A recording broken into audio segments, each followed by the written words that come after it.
Driven by lack of everything nung bata ako, I worked hard for everything I have today. Typical story ng from rags to riches.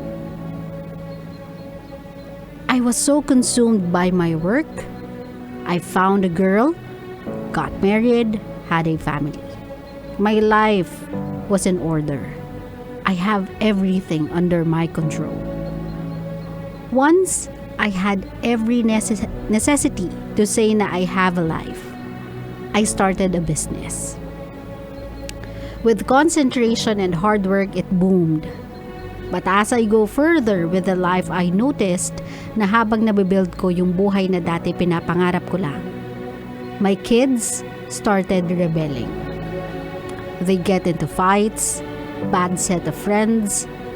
That's when I learned I was focused, pero sa wrong aspect na ng buhay ko. Ako si Steven, and I need help to prioritize my focus.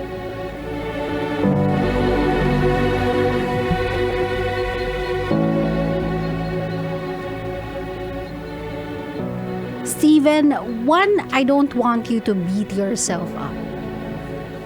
Not too much. I get where you're coming from.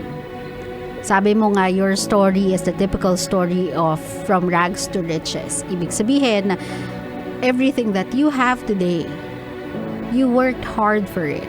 Dugot pawis mo yan, concentration mo yan. And I know within myself na there are times na sinasacrifice mo yung own happiness mo, own longing mo to be a kid, to be a teenager, sa mga lavish things in life, just to get where you at right now, or where you are right now.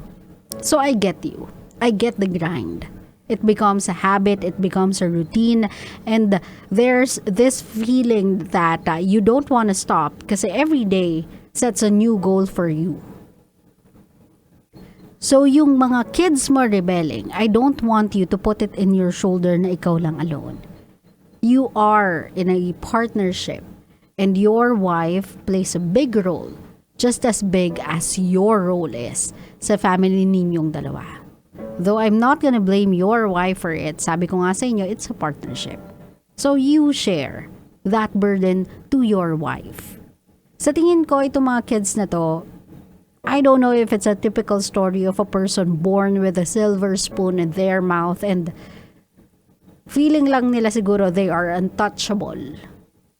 Or I don't know if this is the sub-story ng mga bata na, for the lack of better term, and I don't mean to offend, ito yung mga storya na hindi kasi napapansin ni mommy at daddy, kaya nagre-rebel sila just to get the attention.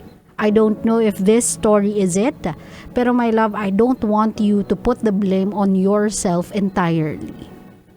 Yes, meron ka sigurong contribution because you were so focused elsewhere that you did not realize na a part of your life is falling apart.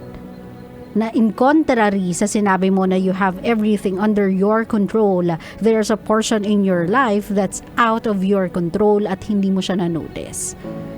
So siguro nga a part of it is your fault. Pero my love, everyone has a mind of their own. So instead of you assuming that this is your fault, that you have to change your ways, maybe I think it's time for you to step back a little. Give yourself some time. I-chill mo muna yung sarili mo and then talk to your family as a family. My love, that's not a unit of robot that everyone needs to do their part, do their job without emotions. That is a family. You build that not because it's a part of quote-unquote necessity. You build that out of love. Or should I say, it should have been built out of love, not out of necessity. Nagigets mo ko, my love? Don't treat your family as a part of your building blocks para masabi mong kompleto yung buhay mo. Na ito yung mga requirements na mga checklist na kailangan mong checkan para masabing meron kang life. Huwag mong i-perceive yung family mo as that. You look at them just like how we look at our family, a source of happiness, source of inspiration, a peaceful haven on this patch of earth. Sila yun eh. It should feel that way. So yes, maybe you should step back a little and give your focus naman ngayon sa family mo. But I don't want you again to beat yourself up for everything that's going wrong in your family. Talk. Communicate, my love. Kailangan nyo yun. You are not a single unit type of robot na nagtatravel lang sa buhay just to accomplish yung mga certain requirements to make a life.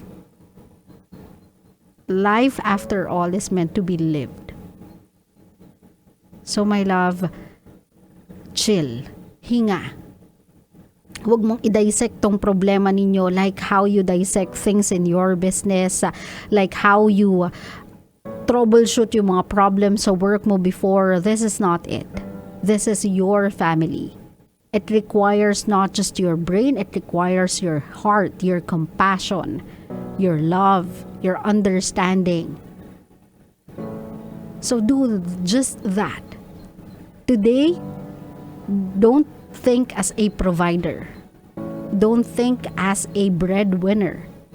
Think as a father, a husband, a friend to your wife, a loving figure to your family.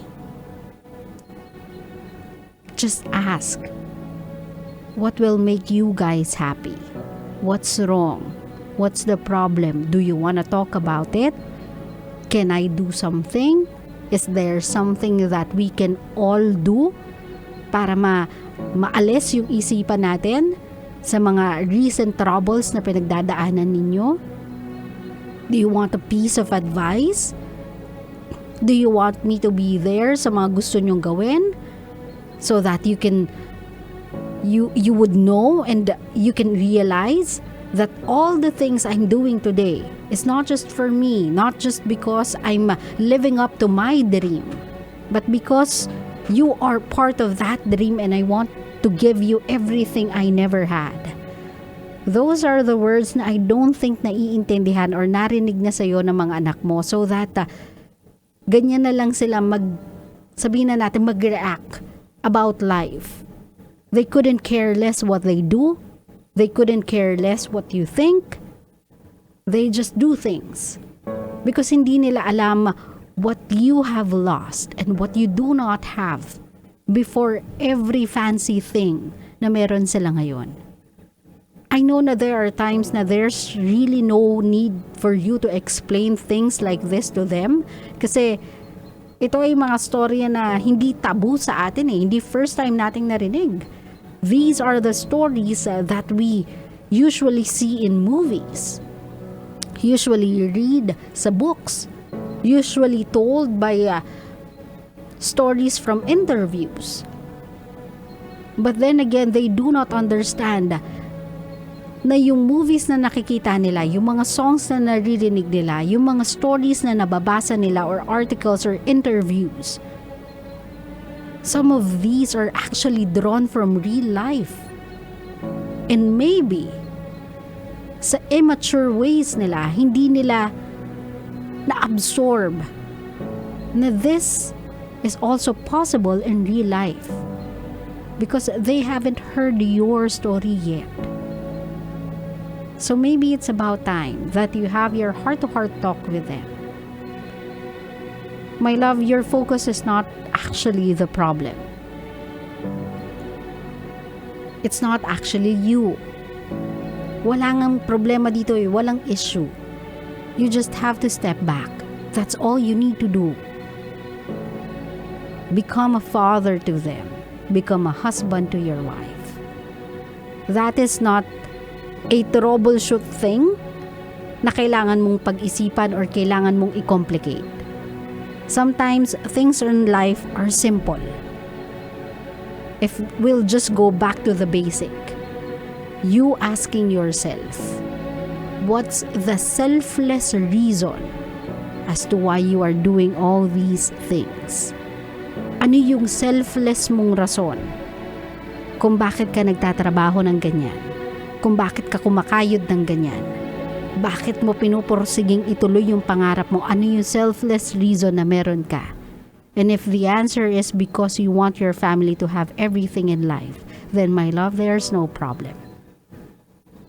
Naging blurry lang siguro for a moment yung vision mo. But you are not wrong. You are not a bad father. You are not a bad person. You just have to step back and remember how good you are, how noble you are, how sincere, and how pure your intentions are. Hindi mo kailangang i-refocus yung buhay mo. You just need to remember the person that you truly are. Claro? Claro.